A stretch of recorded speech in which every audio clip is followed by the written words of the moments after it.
Ѓумбев, историски гледано велат легендите на Велес, спортските легенди. Направи голема работа. Па добро, не, јас сум само помагател во се тоа. Голема работа направи господин Ѓоко Минов, кој што е автор на монографија и кој што мако трупно собираше материјал десетина години. Се обрати до мене со цел да му помогнам, јас се заложив колку што можев. Најдовме спонзори, најдовме уредувачи, најдовме луѓе кои што помогнаа се тоа. Морам да ги пофалам Европа, спечатниците Европа од Кочани, кој што направи прекрасен примерок. Ова е историја, ова е нешто што ќе остане за поколенијата наши дни, да знаат дека во Велес се играло фудбал и пред 100 и кусур години.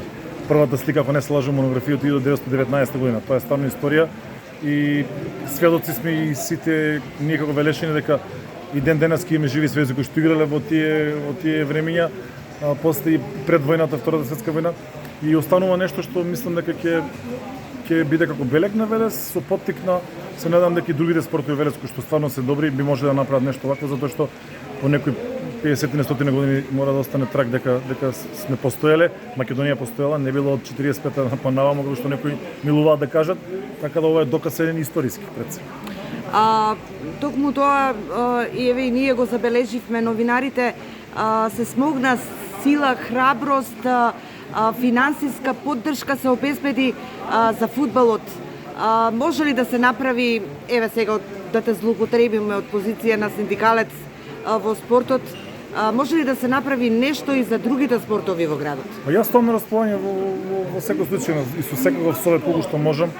Јас ги пратам сите спортови Велес, нормално, јас сум спортист, потекнам од Велес, овде живеам, работам.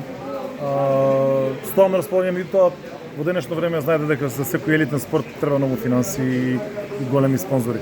Се надевам дека нашите газди, нашите фабрики, нашите луѓе кои што се бизнисмени ќе најдат свој интерес и ќе вложуваат во спорт, затоа што преку спортот само може да градиме здрава младина и преку спортот само можеме здраво да живееме. Она се другото импровизација. Ти благодариме. Благодарам.